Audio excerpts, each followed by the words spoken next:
Projeto Afrofuturistic Talk.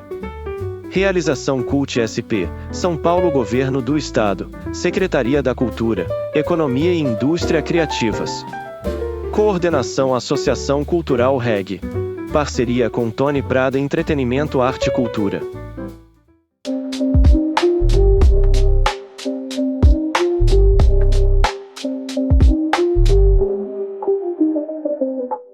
Afrofuturistas do meu Brasil, ou seja, em qualquer lugar do mundo onde você esteja, nós estamos aqui no Afrofuturistic Talk, o seu momento de reflexão, de conversa inteligente sobre economia criativa, empoderamento financeiro da população negra e cultura em geral.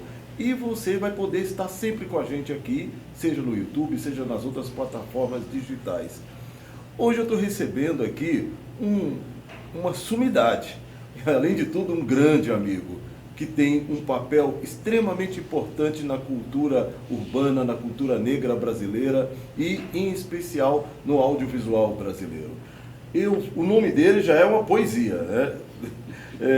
O Asfilófio de Oliveira Filho, mais conhecido como Dom Filó, como é mais conhecido. Ele é produtor cultural, documentarista, diretor de TV, jornalista, engenheiro com pós-graduação em marketing, MBA, em gestão e planejamento, mentor da Cultne, o maior acervo digital de cultura negra da América Latina, fundador e CEO da Cultne TV, a primeira televisão brasileira dedicada 100% à cultura negra do meu Brasil. Protagonista e produtor associado do filme Black Hill, Black Power, dirigido pelo diretor Emílio Domingos, cidadão honorário da cidade de Atlanta, nos Estados Unidos, chiquérrimo. Em 2020 recebeu a medalha Pedro Ernesto pela Câmara Municipal da cidade do Rio de Janeiro e o prêmio Power List, indicado como um dos 100 mais influentes personalidades da lusofonia. Uma honra receber esse que é o Dom Filó. Obrigado, Dom.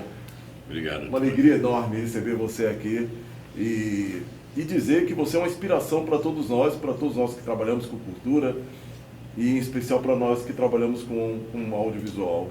Eu vou começar fácil, conversar esse diálogo com você. A ideia da gente aqui é ficar à vontade e fazer, ajudar os mais jovens ou ajudar os outros a fazer reflexões. Eu costumo dizer para as pessoas que trabalham comigo que quando você passa dos 50, vamos achar assim, 50, é como se você estivesse no alto de uma montanha. Você consegue enxergar coisas que às vezes você não enxergava na planície, né? Quando você está aos 20 anos e tal. Você, Filó, tem uma relação histórica e tem uma vida um pouco parecida comigo. Você começou atuando na música black, na música preta e tal. Eu queria que você falasse primeiro desse momento, para depois a gente avançar para as coisas do audiovisual. Bom, primeiro eu quero agradecer o convite de estar com você aqui, dialogando, né? E buscando aí, né, informar, buscar, trazer conhecimento para essas novas gerações, que bem você citou. Bem, Tony, primeiro que a nossa comunidade, né, sempre girou em torno da festa, da necessidade da reunião. Se a gente for lá atrás, né, nossos ancestrais chegaram aqui forçados, então tinha uma hora do lazer. Aquela hora do lazer era exatamente a roda, o canto, a dança, né? Então a relação com o corpo sempre foi o nosso forte. A música, né, claro, muito mais percussiva aqui no Brasil, né, sempre foi latente. Então é interessante que eu sou ali dos anos, né, cheguei ali no final dos anos 40, cheguei em 49, né, estou aqui, vou fazer 75. Então eu peguei bem essa essência da festa preta, né? Então, nas rádios, que era minha infância e adolescência, a base sempre foi o rádio, né? A televisão chega ali mais tarde. Então o rádio era básico para a sociedade brasileira, todo mundo, né? Ainda mais quando chega aquele rádio portátil, né? O pessoal colocava, né? Radinho de pilha. Radinho de pilha, né? Então a música sempre teve assim, chegando para a sociedade brasileira em várias escalas. Chegava a música francesa, de origem francesa, italiana, né? As músicas das grandes orquestras americanas, né? E tínhamos a nossa básica, né? Que era a nossa essência, que é o samba, né? O samba canção, né? E por aí as grandes manifestações vertentes da música brasileira. Mas a mídia era o rádio, né? Então, a partir do rádio, eu recebo uma informação já de uma onda que vem, que é a onda da Black Music americana, né? A partir da Soul Music, que chega no Brasil, né? A partir da rádio, né? Depois, né, ele foi se firmando ao ponto da gente ter acesso físico ao LP, né? Para quem não sabe explicar, galera. Já existiu o vinil, galera. Era o grande vinil, né? Que era o grande sucesso. Então você tinha acesso ao vinil. E o engraçado assim, só uma coisa para você que fala vinil e tal. Antes do vinil havia um outro material, né? Que era, por exemplo, o vinil já foi uma evolução da bolacha antiga, sim, a partir de um. Sim, né? porque você tinha aquela bolacha mais pesada, Pesadona, aqui, né? Que eram 78 rotações, né?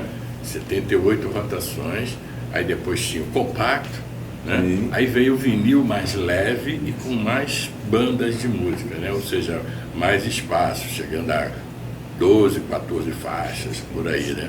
Então essa época era fantástica. E na minha casa, meu pai chegava com aqueles discos, né? Me lembro que era uma coleção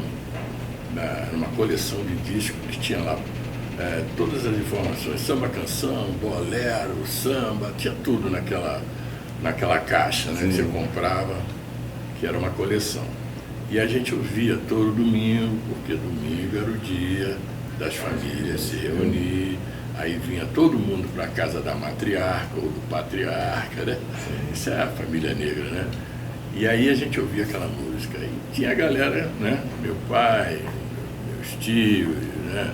Ouviam muito Silvinho, Temar Dutra, Elisete Cardoso, né? Aquele som da antiga. E a juventude ficava ali, né? Esperando a hora de colocar alguma coisa na vitrola que tinha a ver com o seu tempo. O nosso tempo, né? E foi assim, né? A partir dos 17, 18 anos eu tenho acesso a essa informação e o contato físico desses LPs. Não só eu, como uma galera lá no Rio de Janeiro, né? E aí já em cima da música preta, né? Americana, com James Brown, grande referência, Stevie Wonder, Michael Jackson, Marvin Gaye, né? Em cima já dos discos da Motown. Era o tempo da música preta. Exatamente, gravadora que trouxe essa grande vertente da música black americana. Popularizou, né? A sensação que eu tenho, assim, muita gente acha que a Motown, que o tempo da Motown se iniciou a música negra em grande escala americana. Não, tinha Stax, tinha outras gravadoras antes, mas a Motown teve a capacidade de montar um cast e de popularizar, porque a música preta era ouvida só pelos pretos lá nos Estados Unidos. Sim. A Motown teve a grande sacada de fazer a música... Furou a bolha. Furar a bolha. Furou a bolha, né? Porque realmente quando você lança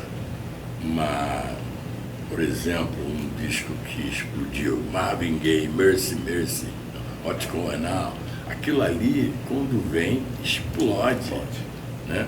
Então a Motown conseguiu, a partir, né, dessa reunião de artistas tops, né, muitos deles não até nem tão conhecidos, né, naquele momento, o Stevie Wonder estava chegando, né? E aquilo ali veio para o Brasil através das importadoras, porque tinha as lojas de disco, lá no Rio tinha a Sinfonia, né, tinha Modern Sound, que eram as importadoras. Você chegava na banca e já começou a ter um espaço da Black Music. Mas chegava assim, por semana, 2, 3 discos. Então a galera que já tinha que ir lá rapidamente comprar. A gente comprando aquele disco e a gente tinha ali meia dúzia de discos. Aí tinha um outro colega que tinha um outro disco também. Daqui a pouco a gente tinha uma pequena discoteca e começava aí o hi-fi em casa. A gente fazia já hi-fi, né? Vou explicar a galera o que era hi-fi. Não sabe o que é hi-fi. Tem uns ainda que vão achar que é bebida, né? Não, a hi-fi era outra coisa para filó. Não, esse hi-fi era o interessante o seguinte, a galera chegava, cada um com seus disquinhos, né? Tinha uma vitrola, que na verdade era uma vitrola que você colocava vários LPs, aí ele rodava, pum, caía, era outra, era um processo, né? E entre um disco cair e o outro, aí sim, tinha a bebidinha, geralmente um levava, né, um gin, a tônica, né? Naquela época era Crush, né? Coca-Cola, né? Fazia Cuba Livre. Fazia o Cuba Livre. O nosso irmão ali. Ou então samba, né? Cachaça com Coca-Cola. E assim a gente fazia as nossas reuniões e começava ali E ali na sua playlist, né? Porque você colocava um vinil em cima do outro. Exatamente. E um ia caindo, e aí você fazia a tarde inteira de música assim. Exatamente. E começou a minha relação com a música, que foi assim, né? E o meu primeiro baile foi numa garagem. Numa loja que estava... Uma loja, né? E nós fizemos uma festa usando já um gravador, que eu consegui um gravador de um amigo meu que viajava, ele era da Maria Mercante, ele trouxe um gravador Grundig, que era de fita, coisa novíssima, né? Colocou ali, a gente começou a gravar e já fazia a seleção ali, então a música começou a ser dinâmica e contínua, não era mais aquele processo, né, de cada LP tocar. Tem uma interrupção, Exato. Muito bom.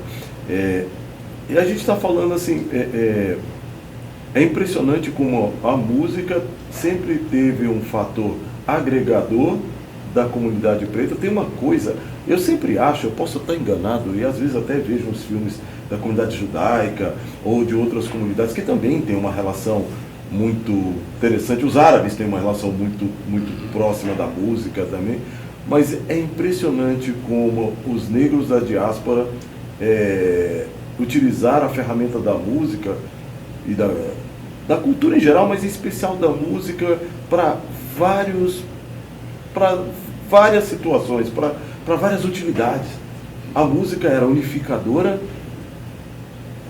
ela é construtora de autoestima. Eu me lembro, quando era criança, quando você via uma capa de disco do Lionel Richie ou do Marvin Gaye, a gente não estava acostumado a ver os pretos bem vestidos, ultra estilizados e sendo galãs.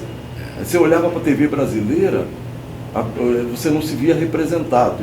Eurocêntrica, né? Era eurocêntrica, toda branca, e quando os pretinhos estavam lá, o Milton Gonçalves já estava lá e tal, eram sempre em papéis, Dona Ruth estava lá, mas era sempre papéis de subalternos ou estereotipados, e a gente começou a ver uns pretinhos, Michael Jackson 5, o Marvin Gaye, o Smokey Robinson. Aí a gente começou a ver uns mais amalucados, o Rick James, lembra do Rick James? O Rick James tinha um cabelão, Little Richard e tal. Então isso foi construindo uma autoestima no preto brasileiro, apesar da música estar vindo dos primos do norte. É impressionante como a cultura, em especial, tem um papel muito importante na vida do preto, né?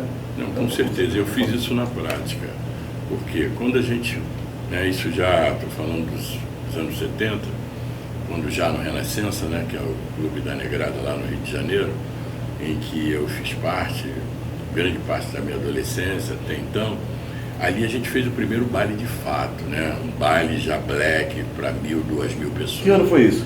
1972. 72. Já tinha Chic Show aqui em São Paulo? Já tinha, porque a música foi meio que paralelo, né? São Paulo e Rio já crescendo essas coisas dos bailes, né? Porque já havia reunião. Lá no Rio de Janeiro... Nas casas? Não, já estavam nos clubes, lá no Rio eram os bailes de swing, baile de conjunto, aqui já era o samba rock, lá era baile de swing, que é a mesma coisa, só altera a questão corpórea, né? A dança em si, mas o formato é o mesmo. Então já em 72, já recebendo essa informação, já havendo bailes dentro da cidade do Rio de Janeiro, a gente cria a Noite dos Chefes. Como? Exatamente porque na televisão eurocêntrica não tinha representatividade negra, aí surge um negrão, né? Na televisão, na época, não sei se era Manchete ou Tupi, dentro de uma programação contínua, semanal, né? Aquele detetive negro do Harlem e tal. Sim. Né? Era o Isaac Hayes que fazia, não era? Já? O tema era do Isaac Hayes. E esse, tanto que nós temos três filmes, né, do Shaft aí. Para quem quiser conhecer, pode pesquisar, que tem 3 filmes dele. E naquela época a gente pegou a essência do Black Exploitation, que é uma cultura do cinema preto americano, né? Sempre criar um super-herói e tal. Então a gente tinha, naquele momento, em 72, aqui no Brasil, vivendo um processo, né, de ditadura, né, de repressão total, a gente tinha uma comunidade negra, pobre, de baixa autoestima, né, sendo massacrada, né, pela repressão, sendo massacrada pelo racismo, etc. E surge a demanda do quê? Da festa para aglutinar e automaticamente dar um impulso na autoestima. Aí vem o pertencimento, né, identidade, porque ele se vê representado quando ele vai para um baile, que ele encontra o mesmo, né? Ele está entre os seus. E aí quando você vai, começa a ter referência. Eu, por exemplo, criei uma alternativa que foi de grande sucesso. A gente pegava essa capa do disco, né, que a gente achava maravilhosa, aquele visual black, já o cabelo se formando, né? A gente pegava, fotografava, naquela época você tinha que fotografar, transformar slide, levar para o laboratório, fotolito, era um processo, né? Ninguém sabe o que é fotolito aqui nessa sala. Essa galera aí, né? Só para entender o fotolito, né? Ele, hoje não, né? Você tem uma ideia, hoje você fotografa e é sistema digital, naquela época não, né? Você tinha que pegar aquele filme, levar para o laboratório e transformar aquela película em papel, né? Foto em papel ou slide. Isso aí tinha um processo que chamava-se o fotolito. Muito bem, isso aí levava uma semana. Então o que a gente fazia? A gente fotografava aquela capa de disco, né? Ou aquela revista americana que chegava, Ebony, Essence, Black Enterprise, etc., né? Sempre o negro em posição, né, de postura positiva, né? A gente fotografava isso e fotografava também a galera no baile. Aí pegava aquela imagem daquele menino, daquela menina do baile e projetava junto com esses slides das capas de discos, né, da revista. Então ele se via, era a autoestima, a identidade se criou a partir dali, né? Então tinha a música, tinha a mensagem também, microfone, tá, enquanto o MC e tal. Então esse processo criou uma fórmula positiva em todas as outras equipes, né? Chegando até aqui, a fórmula, quer dizer, ninguém sabe quem criou o baile. Eu acho que o baile está lá atrás, quando a gente sai de lá de África, enquanto ancestralidade, e vem para cá, a gente trouxe a festa. Agora também trouxe a dor, né? É o caso dos americanos. Porque tem uma diferença. A festa europeia, ela era um ritual de nobreza. Sim. Não? Então tinha aquele ritual, aquela coisa. A festa preta é o momento da esculhambação, é o momento de você se despir daquelas estereótipos sociais e poder ser você. Então foi aí que os pretinhos começaram a criar danças diferenciadas. Daí foi surgindo o samba rock, que é um negócio que não existe. Samba rock, melodicamente, a gente juntou uma série de melodias e músicas com a batida e com a cadência na mesma pegada, então a gente consegue juntar num baile Paul McCartney com originais do samba, e vira uma coisa só, é o samba rock. É sensacional. Sim. Não, é grande lance que você tem nessa composição, né? Porque quando a gente sempre tem que ir lá atrás, né, para buscar referência. É importante explicar um pouco esse contexto africano para os mais jovens e para aqueles que não têm essa informação. Quando os europeus chegaram em África, haviam milhares de nações ricas, com culturas milenares, com povos diversos, e inclusive essas representações em nações nem correspondem a essa divisão que a gente conhece de África de hoje. Então, por exemplo, Angola, que a gente conhece, tinha um conjunto grande de diversas nações, com línguas diferenciadas. Os bandos. Isso, os bandos, por exemplo. E aí vai, Nigéria, a mesma coisa. E quando os africanos foram escravizados e trazidos para as nossas senzalas, eles eram reunidos em povos completamente diferentes. Povos que falavam línguas diferentes, com culturas diferentes, com hábitos diferentes, hábitos alimentares diferentes, e muitas vezes eram colocados povos rivais na mesma senzala. Sim. Desculpa Sim. interromper, Filó. Não, perfeito. E é o seguinte, então é isso, né? A diáspora nasce nessa grande antropofagia. Sim. Né? Porque quando se mistura aquelas culturas, né? Se mistura aquelas várias tendências, aquelas várias raças, né? Isso daí cria uma nova, né? Então cria, né? Aqui no Brasil a gente recebe essa informação. Então sabemos, né, que a grande maioria que veio para o Brasil, né, foram os bantos, mas também chegaram, né, e outros de outras culturas, como por exemplo o foco centrado nos malês, que foram para a Bahia, né? Que é uma história fantástica, né? Que é uma história fantástica. Então nós temos essa essência, tá? E daí é que a formação desse povo brasileiro. Esse povo brasileiro, que é essa formação. Você imagina uma cultura, né, que foi fragmentada, chegar num país como esse, em que encontra os povos originários, que também foram dizimados, sim, mas que tem uma cultura fantástica. Que também eram milhares. Que eram milhares, exatamente. E os europeus que chegam também, né? Sim. De maneira diferente, convidados. Então, com isso daí, forma essa sociedade brasileira. E hoje você vê que nós somos maioria, né? Somos sim, maioria, né? E a cultura negra é muito forte a presença, né? Então o Brasil tem essa característica. E isso também se estende aqui na América do Sul, quando você vai para Uruguai, tem os afro-uruguaios, né?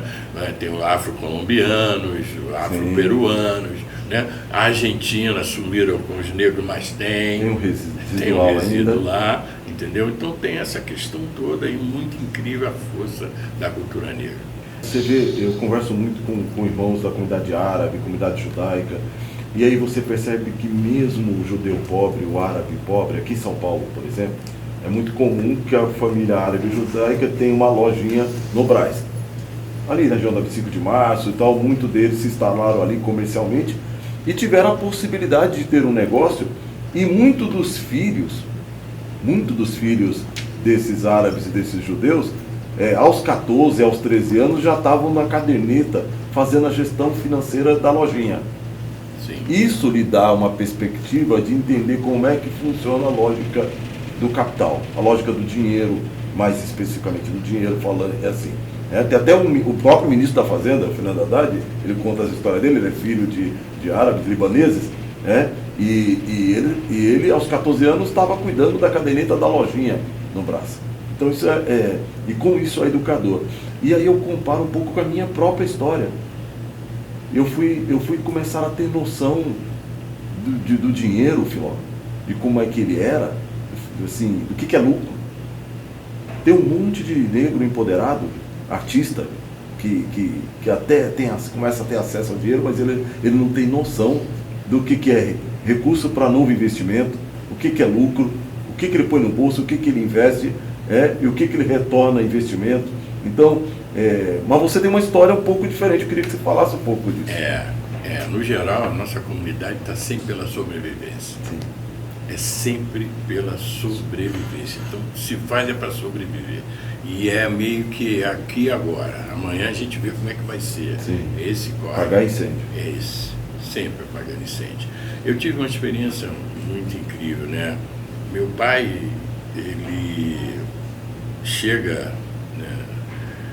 aqui no Rio de Janeiro e olha, o seguinte, eu vou para o Rio de Janeiro ganhar vida. veio lá de Minas Gerais e tal, e as matriarcas é que comandavam a família. Ela recebe ele aqui e ele vem como mecânico. De mecânico ele forma uma família, né? E eu, por um ano, morava numa cabeça de porco. Cabeça de porco, para quem não sabe, é uma casa comum que tem vários cômodos, várias famílias. Né? É muito incrível. E geralmente áreas comuns, com banheiro, cozinha e tal. Muito bem, até um ano a família morou ali. Com 5 anos eu já estava morando numa casa própria, de vila que ele comprou, com um mecânico trabalhando com carro na rua. Ele tinha um apelido chamado Sereno, era um especialista. Tinha só 4 anos primário. Tá? Não tem o primeiro grau, seria hoje, né? Sim. Enfim, mas ele era especialista, o cara tinha as contas na cabeça, ele sabia fazer conta, sabia fazer dinheiro, entendeu? E ele sempre foi muito honesto, então ele criou uma clientela. Quando deu 12, 13, 14 anos, ele já tinha uma agência, 2 agências, sociedade com outros parceiros, né? Já tinha casa de praia, né? Já morava numa condição melhor, né? Mas por quê? Ele sempre via essa condição de, olha, eu vou guardar porque isso vai me servir na frente. Eu com 13 anos, 14, ele chega para mim, né?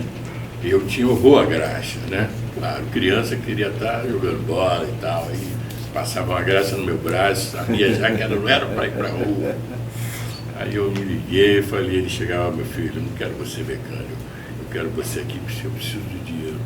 E você vai me ajudar a ganhar dinheiro, porque a gente vai perder menos se você me ajudar a controlar a contabilidade. Aquilo caiu para mim, aos 17, 18 anos, eu tomava conta da contabilidade. E isso te moldou para você ter consciência de gestão? Sim. Quando eu faço o baile lá, quando eu fazia o baile, a ditadura querendo barrar meus bailes, o que eu faço? Crio uma empresa.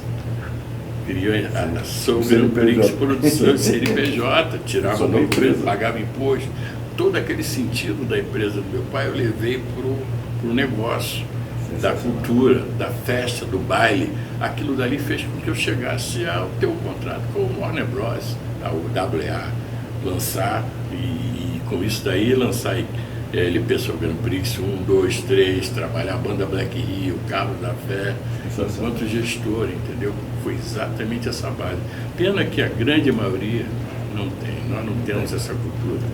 Daí para o audiovisual, qual foi o caminho? Bom, eu sempre fui música e imagem, porque lá nos anos 70 eu trabalhava, né, os bailes, né, e a imagem que eu projetava lá na parede, slides, né? Sim. Quando chega 78, né, 1978, a queda da música soul no Brasil, né? Queda não, né? Forçada. Eu fui convidado a me retirar do movimento, senão a coisa ia pegar. Estamos falando de ditadura, gente. Estamos falando de ditadura, aglutinação, tá? E já no Brasil todo, né? São Paulo aqui bombando, Bahia, Porto Alegre, Rio de Janeiro, a massa jovem dançando nos bailes blacks. Aquilo ali virou um perigo para o sistema. Em 78 eles criam uma forma de abafar o movimento soul com a chegada da discoteca. Né? Então eu era o perseguido, eu era o cara avisado, eles estavam no meu pé, para qualquer vacilo eu sumi do mapa, né? Eu e mais outros companheiros, né? Tony Tornado, né? Gerson King Congo, Paulão, da Black Power, Carlos da Fé, essa galera toda que estava no fórum, da Black Rio, etc. Muito bem, com isso daí, né?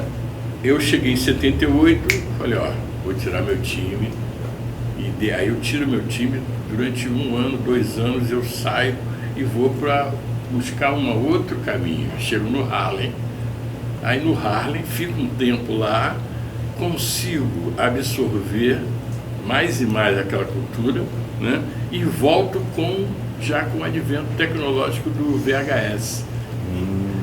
que eram aquelas câmeras de vídeo. Aí eu começo, de 80 até então, não parei mais de filmar, forma esse grande acervo, né? Eu e outros parceiros também, eram duas produtoras, a Cor da Pele, que era a nossa produtora, e a Nuco Barijô, de Vic e Adalto, que eram dois parceiros. E nós unimos esses materiais e formamos esse acervo, que hoje é a grande referência. Estamos falando de 50 anos. Agora, imagina, antes da gente, era só oralidade. Você não tinha nenhuma referência. Nem escrita, nem imagem. Nada. Hoje não. Hoje você dá o pleito, ouve o Abdias, a Lélia, a Sueli Carneiro, a Beatriz Nascimento. Aí é outra história. Hoje nós temos uma referência. Hoje a gente tem esse acervo que é a grande referência que ajuda e contribui para que a comunidade, essa nova geração, tenha conhecimento da sua origem. A gente produz o Afrofuturistic, tanto o Magazine quanto o CUT, porque nos incomodava uma certa parcialidade, um certo raso do conteúdo da internet. Parece que é o seguinte, que os detentores de conhecimento mais profundo não têm paciência clica aqui, troca aqui, para coisa da internet, enquanto isso a internet vai ficando pro ar, né? Então a gente tem a perspectiva de trazer gente com conhecimento, com a história que você tem, com essa história, até para compartilhar, para que as pessoas possam, através desse instrumento de internet, ter informação e formação para isso. Eu quero emendar isso também numa outra pergunta, numa outra fala, que é o seguinte: no início do século XX teve uma festa no Brasil. Foi a festa da distribuição de rádio. Sim. Aí nessa festa, vários fazendeiros, oligarcas, empresários, alguns até pobres, religiosos, ainda não, mas ainda estava no Assis Chateaubriand, ainda estava famílias, empresas e tal. E foi a primeira festa do rádio. Depois, aliás, eu pulei uma etapa. Teve uma primeira espaço que era os jornais. Nos jornais a gente ainda disputava, porque havia os jornais dos europeus aqui, mas tinha os jornais também da negritude, né? A Frente Negra Brasileira tinha o seu jornal, a Prensa Negra se fazia presente. Quando ganhou tecnologia, que é o rádio, os negros foram ficando rarefeitos. Acho que não havia nenhum proprietário de rádio negro, muito menos mulher. Né? As mulheres que vieram a ter rádio depois são as que herdaram das suas famílias. Depois veio a segunda festa, com década de 40, 50, que era da TV e das redes de televisão. Nós estávamos completamente fora dessa festa. Totalmente fora dessa festa. Nós estamos vivendo um outro momento, que começou na década passada, que está vivendo o seu crescer, e eu acho que ainda não atingiu o auge, que é o espaço do conteúdo de internet. Essa é uma outra festa, e se é uma outra festa, a gente tem que estar preocupado com a nossa presença nela? Sim, com certeza, você traçou bem essa linha do tempo, né? Desde lá de trás, dessa imprensa negra, a gente não chegava a ter os elementos para desenvolvê-la, né? Pelo menos parear com eles, não existiu essa possibilidade. Veio o rádio, a mesma coisa, a TV, a mesma coisa, Conceição, imagina. Agora, entre todas essas etapas, nós estávamos ali como realizadores, fornecedores, né? Criativos, sempre estivemos, enquanto artista, enquanto técnico, né? Agora, com o advento da internet, a coisa muda porque a gente tem acesso à nossa narrativa. A gente consegue criar a nossa narrativa. Isso aqui é uma narrativa própria. Nós estamos aqui criando uma narrativa. Hoje nós temos acesso à técnica. Nós estamos atentos a esse potencial. Eu já acrescento a distribuição dessa narrativa. Esse é o meu ponto hoje, né? Porque até então o acervo, ele foi fundamental. Mas e aí, você tem um acervo, e aí, quem vê isso aí? Quem veicula? Né? Vamos fazer um paralelo da escola de samba? Sim. Vai lá na escola de samba, a gente tinha a escola de samba na mão. Hoje a gente divide. Só que em altos e baixos a gente está na parte de baixo. Eu tenho um amigo lá da sua terra que chama Luiz Antônio Pilar. É um outro grande Pilar, esse grande diretor, grande cidade. E eu me lembro que quando tinha umas polêmicas do movimento negro, que a gente achava que a figura da mulata da escola de samba era um espaço que a gente achava que era a exploração do corpo da mulher, que tinha que tirar e tal. E eu lembro que o Pilar falava assim: gente, a gente vai tirar as nossas pretinhas desse lugar e vai ser ocupado por outras pessoas. Vai ter japonesa, mulata, vai ter loira, mulata, e nós vamos ficar fora. E é um pouco do que está acontecendo hoje nas escolas, né? Você vê a madrinha da escola da bateria, a comunidade, as nossas rainhas sumiram do espaço, né? Sumiram as musas, agora inventa musa, nenhuma delas, né? Algumas escolas ainda estão trabalhando essa volta, mas é árduo. A gente já perdeu muito, né, do que poderia ter avançado. Então, voltando para o audiovisual, eu vejo dessa forma. Por exemplo, meu trabalho hoje é distribuir as narrativas. Então, quando a gente chega, né, e cria, isso foi foi bem pensado. Foi bem pensado numa hora muito ruim, que foi a questão da crise, né, que nós tivemos da Covid-19 no mundo e aqui no Brasil. Ficamos 2 anos... Estátua. Então, quem tinha o que mostrar na internet, aproveitou. Então, foi mais ou menos o que aconteceu com a CUT. As pessoas começaram a buscar as informações do nosso acervo. E com isso daí, olha, peraí, acho que a gente pode fazer... O que é a CUT? Bom, o que é a CUT? CUT é cultura negra, né? É um acervo digital que começa em 1980, a partir dessas câmeras VHS, né? Aí passamos pela VHS, Mini DV, o Matic, Betacam, até vir o digital, etc, etc. E isso aí nós temos 3.000 horas de imagens só de cultura negra, certo? Isso está disponível no canal YouTube. Só que agora a gente já deu um passo de acervo, a gente já foi para o entretenimento. E o entretenimento já é uma outra história. Aí desse entretenimento a gente cria uma TV. Criamos uma TV online. Essa TV online durante a pandemia. Com isso daí a gente teve... streaming. Que era streaming também. Aí nós fomos buscar tecnologia, meu irmão. Aí tem acesso à tecnologia, a gente vai estudar e vai chegar. Opa, então peraí, se você entrar hoje em cult.tv, né, ou cult.com.br, você vai ver lá um streaming tipo Globoplay, Netflix, com material e conteúdo próprio da comunidade.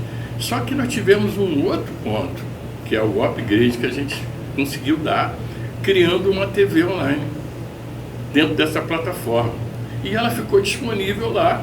E aí chega no mercado, chega uma tecnologia que possibilita ter uma televisão, não aquela que a gente precisava da concessão lá atrás, e sim uma televisão conectada, que é as FAST, né? FAST Channel. Você consegue colocar no ar uma TV 24 horas /7 com uma programação fantástica. E nós fizemos isso. E aí somos convidados pela Samsung, que chega no Brasil com 30, 20, 40, 50, 100 canais. Aí olha, desses 100 canais, não tem um canal preto? Peraí, tem sim, ó. Aqui ó, tem a Cultini TV, aí a gente é convidado. Isso estreamos dia 20 de novembro do ano passado, de 2023. Nesse de 2023 até agora, a gente já está na Samsung, né? Estreamos, TCL Channel, né? E a Pluto TV. Então, hoje você dizia, peraí, nós estamos distribuindo. Hoje nós temos 3 milhões mensais de mínimo, 3 milhões de audiência mensal de TV conectada. Isso para nós, comunidade negra, é sensacional. Né? 100 mil por dia acessando. Estamos entrando na festa. Estamos entrando na festa. Não como gostaríamos. Não como gostaríamos. Não pela velocidade que gostaríamos. Exatamente. Mas é hora de criar grande rede. Entendeu? Porque essa grande rede é fundamental. Eu tive contato também com muitos investidores dos nossos primos do Norte. E eles vinham aqui curiosos, querendo achar parceria de negócios. Sim. E muitas vezes eles olhavam para um lado, olhavam para o outro e não conseguiam enxergar possibilidades. Eu acho que que iniciativas como a sua, e é por isso que eu quis muito, faz questão de ter você aqui nesse espaço que a gente quer discutir economia criativa, a nossa história, e poder, mas eu não vou parar nunca mais na minha vida, quando eu falar de cultura negra, quando eu falar de luta negra, parar de falar de empoderamento financeiro da população negra. E só é possível ter empoderamento financeiro se a gente dominar o processo da gestão. Sim, mas olha, eu vou dizer a você, eu fico muito feliz porque tem outros projetos que estão caminhando muito bem, tá? Não começaram de agora, também está lá há 15 anos para cá, é o caso da Feira Preta. Sim, da querida Adriana Barbosa. A nossa irmã Adriana, por exemplo, começou lá do zero, vem, hoje criou uma rede. Sim. Hoje ela criou uma rede e essa rede vem dando frutos e agregando o mercado, que é isso que precisa. Sim. A gente não adianta a gente ficar só navegando, né? Sem o aporte financeiro, porque a gente vende. Se a gente vende, a gente tem que ter a marca do lado. Claro, é isso. É pensar a estratégia de gestão, pensar a estratégia de escala. Essa coisa que o Filó começou a falando agora, nós precisamos começar a dar as mãos. Eu vou dizer uma coisa, a gente não precisa se gostar. Ah, mas fulano, eu não vou, Cacá. Não precisa, entendeu? Eu trabalhei muito tempo com o europeu para entender o seguinte: não necessariamente eles se gostam, mas eles encontram espaços de convergência para crescimento conjunto. E a gente precisa avançar. Antes mesmo disso, a gente precisa se conhecer, entende? A gente não se conhece. A gente não se conhece. A gente se surpreende a cada momento quando conhece o outro. Caramba. É mais ou menos isso, é uma surpresa mas a gente tem que transformar essa surpresa numa rede. Numa rede. E é isso. Nosso Afrofuturos, que é para permitir que você hoje conheça essa pessoa sensacional, que é Dom Filó. Uma pessoa que é ícone da nossa comunidade, uma pessoa extremamente importante na cultura afro-brasileira, e eu tive uma honra, um enorme prazer de ouvir um pouquinho da sua história. Eu sei que a gente ficaria uma série, além de alguma ideia, de uma série para falar da atividade, das ações de Dom Filó. E Filó, é um negócio meio clichê esse negócio da gente que passou dos 50 querer dar conselho para a garotada que está fazendo coisas sensacionais, maravilhosas e tal. Mas é importante também a gente falar, não do que conselho que a gente quer dar, mas do erro que a gente cometeu. Exato. Falar o seguinte, pensando um pouco, Filó, que erro que a gente cometeu, que não necessariamente você, pessoa, mas as comunidades, que a gente daria como contribuição para que a juventude pense no seu caminho daqui para frente. Eu diria o seguinte: a gente sai da nossa comunidade, da nossa bolha, vai lá buscar o conhecimento, geralmente no ensino do branco, obtém esse conhecimento, cresce, ganha-se condições, mas não retorna para a comunidade. Esse é o grande erro. Eu tenho isso desde o início, porque eu cresci e avancei sempre dentro da comunidade. Então o meu olhar sempre é de volta. Eu não preciso estar fisicamente, mas eu posso, Sim. Eu posso virar o canhão para a minha comunidade, porque fica só voo solo. Sim. E voo solo, é solo, a gente não cria rede. Entendeu? Então a garotada tem que atentar para isso. E vai lá, busca conhecimento, mas devolve. E esse devolve pode ser para dentro de casa, para dentro da família, vai estar ajudando de qualquer forma. E é isso. E com essa fala do Filó, eu quero dizer o seguinte, o voo solo. Eu tenho uma frase muito comum aqui em São Paulo, não sei se ouviu, a favela venceu. Eu não gosto muito dessa frase, porque eu digo para as pessoas sempre, para mim, o seguinte: o quê? A favela só terá vencido quando ela não for mais favela. Não favela no aspecto cultural, que a gente aprendeu a construir uma cultura que a gente valoriza, mas as condições adversas de sobrevivência, ninguém optou por estar nessas condições. Então, quando tem um voo solo, não é a favela que venceu. Você até venceu por mérito seu ou por um mérito coletivo, Mas o aspecto que a gente tem que pensar é como a gente retorna com o nosso legado para que a nossa comunidade, aí sim, possa vencer. Possa, a partir daqueles caminhos que você abre, possibilidades, conhecimento que você adquire, retorná-los para que eles possam, para que a gente possa um dia, quem sabe um dia, de reduzir bastante as desigualdades que o Brasil se tornou um grande exportador, né? O Brasil é um exportador de desigualdade. Nós precisamos de uma caneta com muita tinta para assinar o cheque, e vários cheques. Precisamos fazer um presente preto. E, ó, Filó é um bom nome, se vocês quiserem. Eu estou com 70 a mais. Não, o Lula também, não tem problema não. Eu acho que o papel hoje é do griot, aquele que, né, vai pavimentando para a galera passar. Essa aqui é a história, é isso aí. Mas a caneta, a questão é essa, a gente precisa estar no lugar de poder. E essa juventude tem esse papel agora, tá? Porque não tem mais como dizer, não tem referência, tem. Positivas e negativas. Mas, chega desse papo de sobreviver, a gente quer viver. Filó, sensacional. Obrigado, viu, querido? Muito obrigado. Obrigado, irmão. Valeu.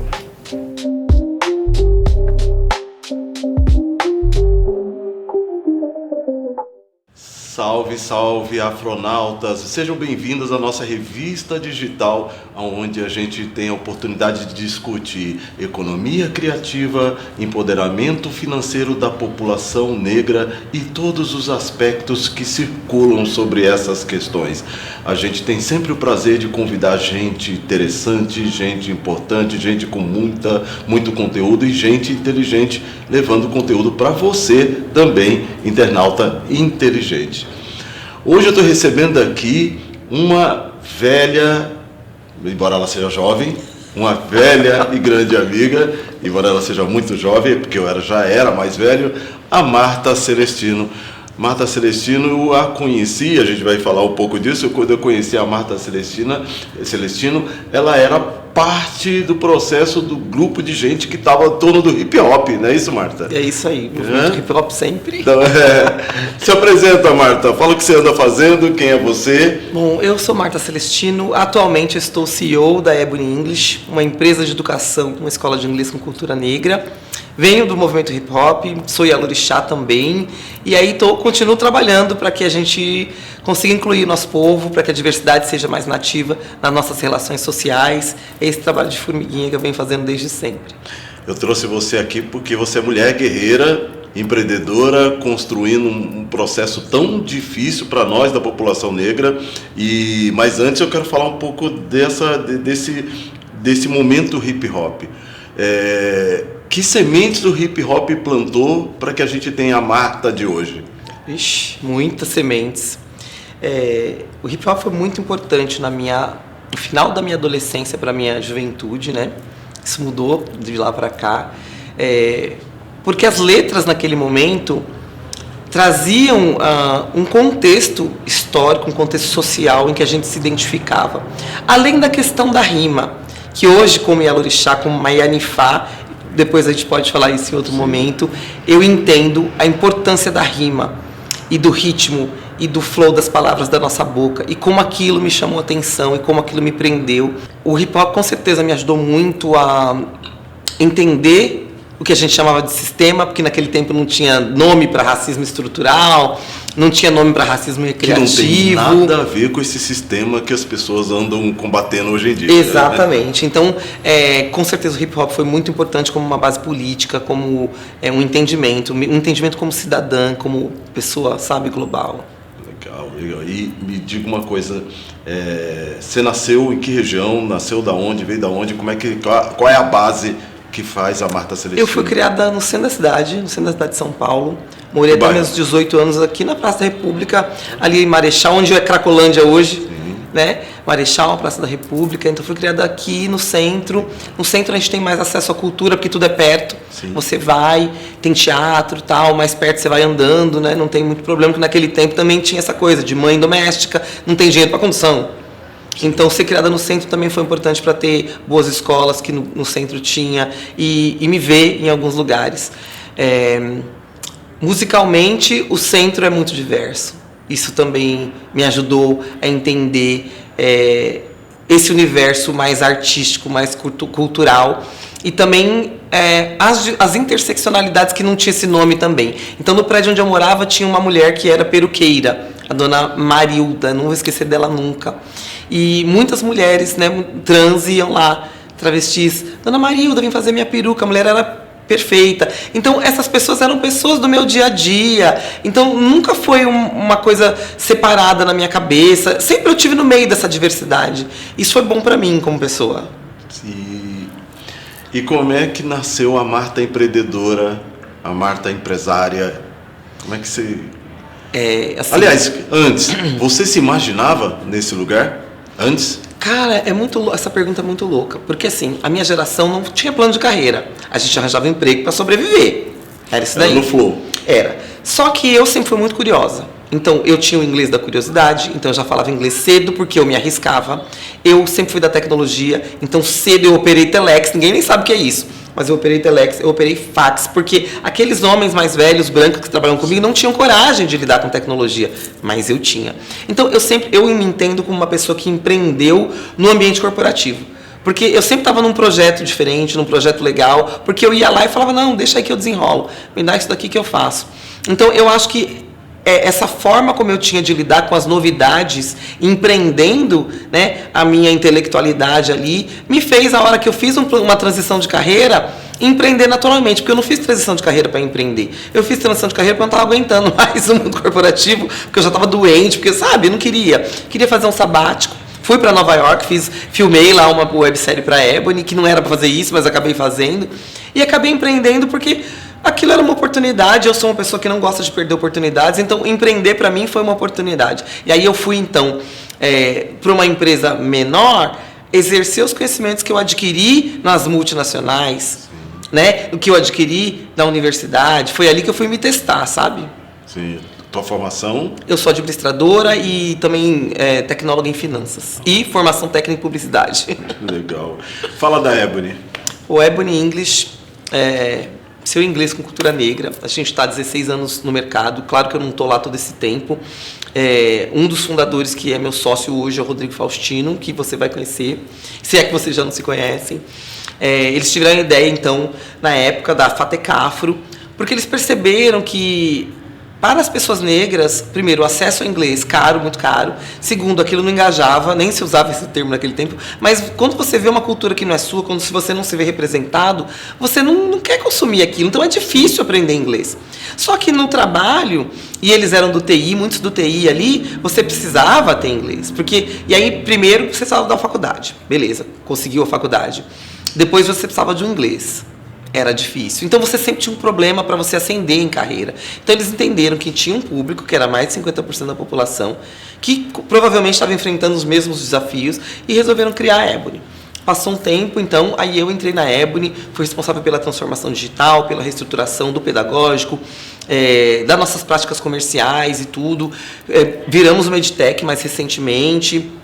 Então, ir para a Ebony foi significante na minha carreira. Foi lá que eu me transformei em CEO, né? Fui convidada para ser CEO da empresa, e a gente tem ido a vários fóruns internacionais. Às vezes as pessoas não entendem por que uma escola está ali, mas é porque o nosso trabalho é um trabalho de tornar um aprendizado que é tão importante, que é de falar outra língua, de você poder se comunicar, e para nós negros resgatar cultura nossa, porque nós somos poliglotas.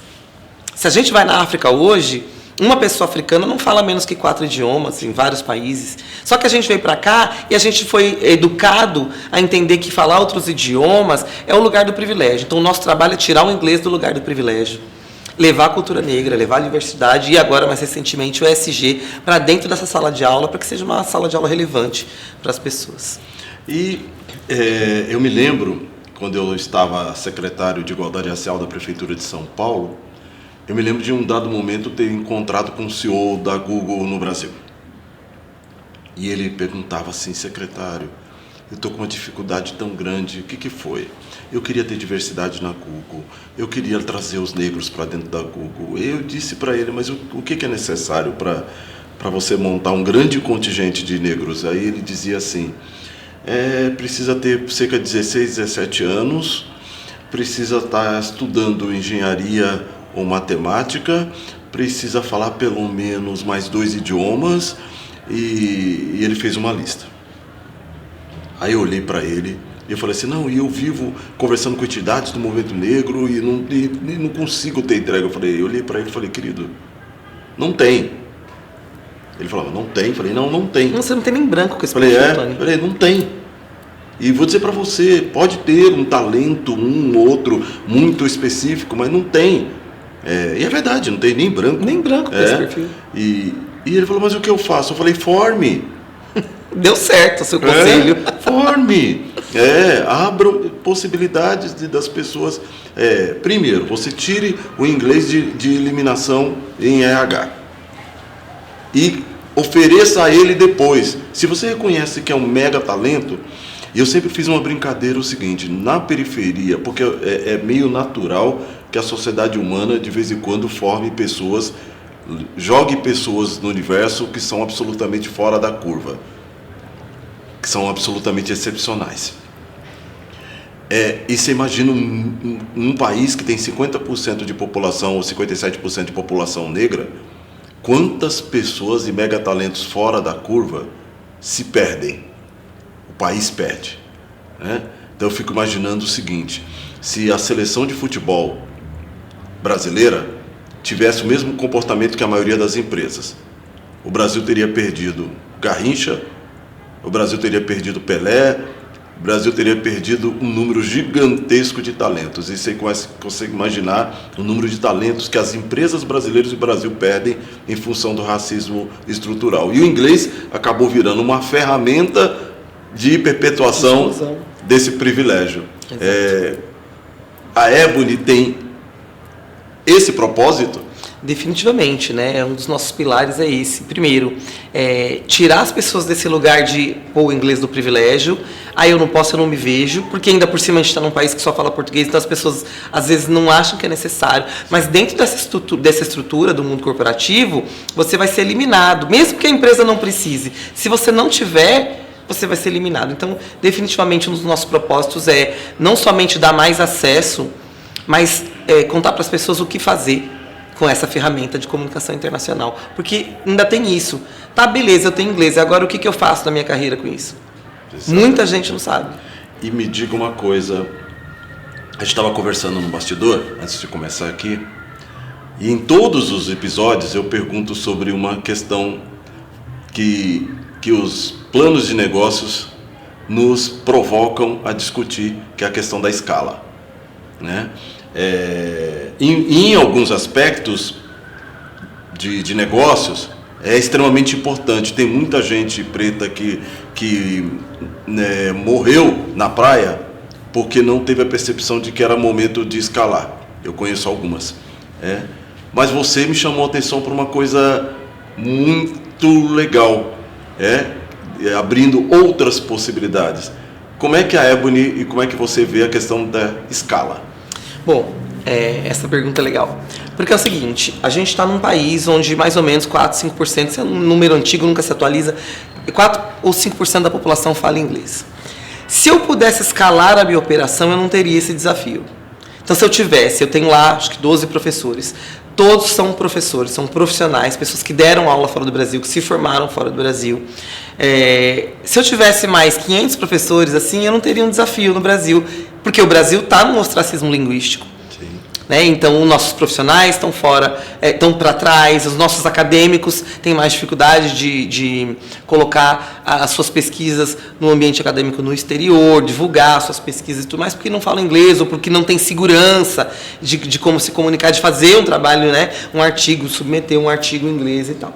Então, isso é um desafio. Eu entendo que eu tenho um produto, que a gente tem na Ebony, um produto muito boutique, que é um produto que trabalha, né, o combo de valor agregado, que é o aprendizado do idioma, aprendizado sincero mesmo. A gente não tem um curso para você ficar lá 8 anos, é um curso direto ao ponto. O que eu preciso para falar? Um curso bem honesto, a gente não tem contrato abusivo de venda de material, então assim, essa é a primeira parte. A outra parte é que dentro dessa sala de aula vai impactar letramento racial, porque a gente vai trazer cultura negra no conteúdo, a gente tem um material nosso desenvolvido para a gente. Estamos trazendo diversidade, outras diversidades, porque tudo isso perpassa, e ESG, tá certo? Como é que eu vou escalar um negócio? Como é que eu vou atender 2.000 pessoas tudo ao mesmo tempo agora?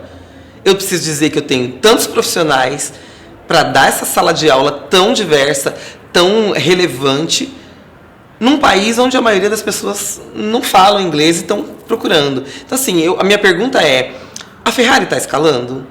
A Louis Vuitton está escalando? Rolex. A Rolex está... Por que eu, Ebony English, tem que ser massiva? Porque as escolas massivas perderam a sua qualidade. Não é falta de oferta para as pessoas que vêm para... Desculpa. Não é falta de oferta de franquear. Mas a gente não quer perder a mão do negócio, porque a gente quer continuar tendo certeza dessa qualidade, dessa sala de aula, dessa carreira, porque a gente tem alunos que a gente acompanha do começo, e aí depois ele ascende na carreira e ele ainda continua vindo se preparar para fazer uma fala pública numa universidade, sabe? Então, não dá para escalar algumas coisas. E eu estou muito consciente, muito confortável com esse lugar de que nem tudo eu vou poder escalar na Ebony. Algumas coisas nós poderemos, mas eu tenho certeza que eu não tenho condição de escalar hoje um produto que tem uma sala de aula com no máximo 8 pessoas, e que em 2 anos, se ela fizer o meu programa, ela vai se desenvolver muito bem. Eu não posso oferecer isso para 5.000 agora. Sim, muito legal.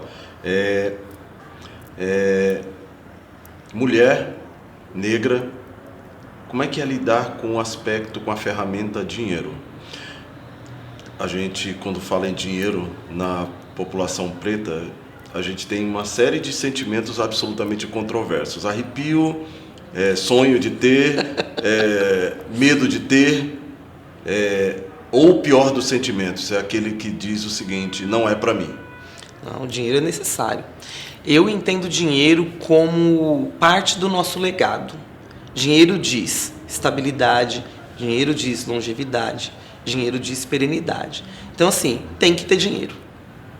Tá? Tem que ter dinheiro. Então, eu sou muito a favor da união dos negócios das pessoas negras para que nós tenhamos dinheiro em conjunto. Sim. Na Ebony mesmo, a gente pratica o Black Money o máximo possível.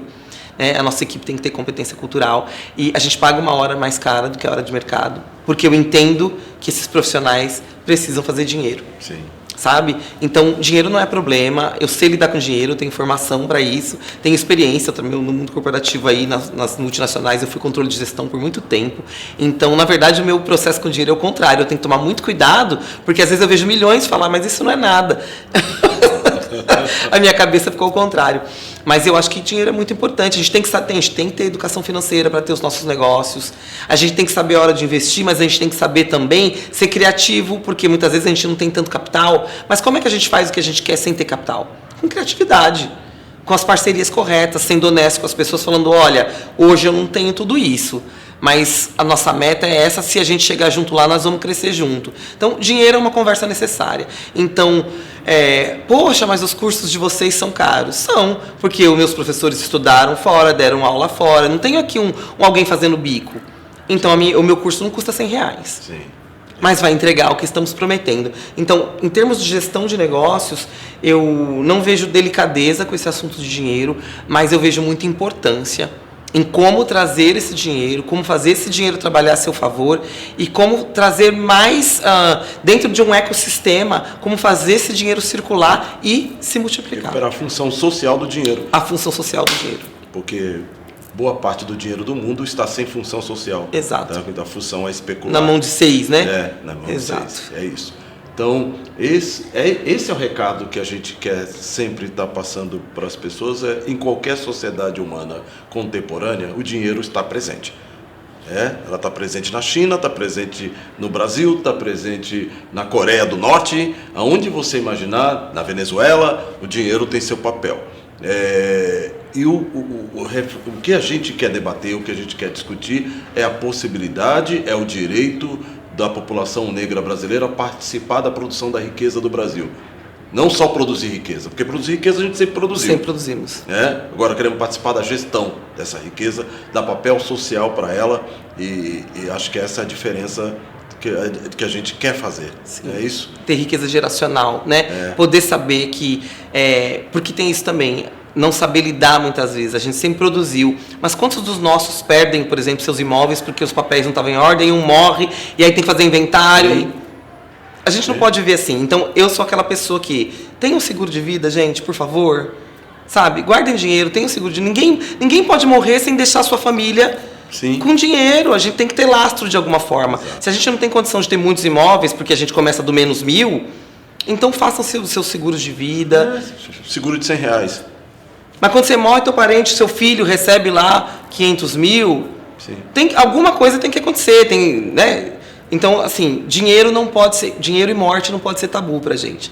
A gente tem que imaginar que nós não somos eternos, que o dinheiro fala dessa perenidade, dessa longevidade, e se a gente não pensar em como a nossa família, em como as outras gerações vão ficar na questão do dinheiro, a gente vai sempre começar desse menos 1.000.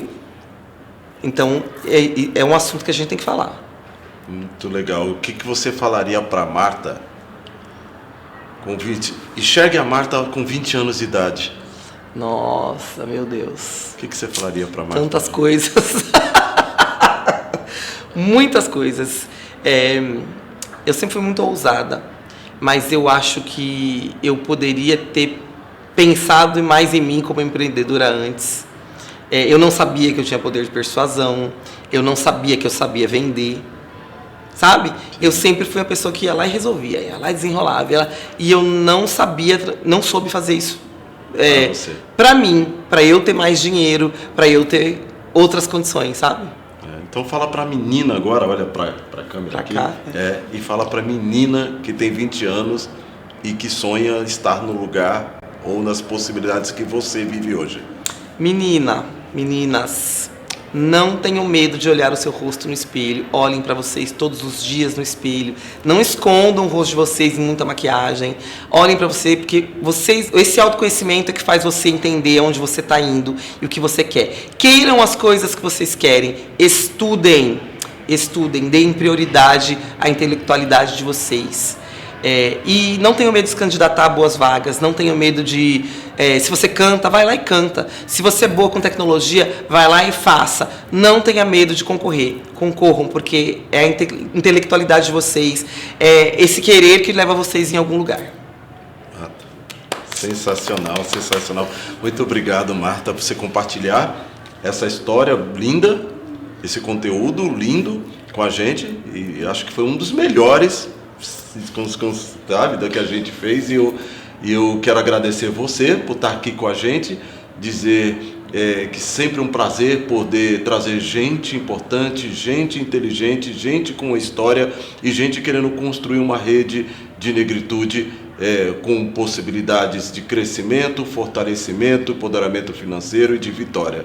Obrigado, Marta, por você existir. Obrigada eu pelo lugar de fala, pelo espaço. Sucesso. Obrigado, gente.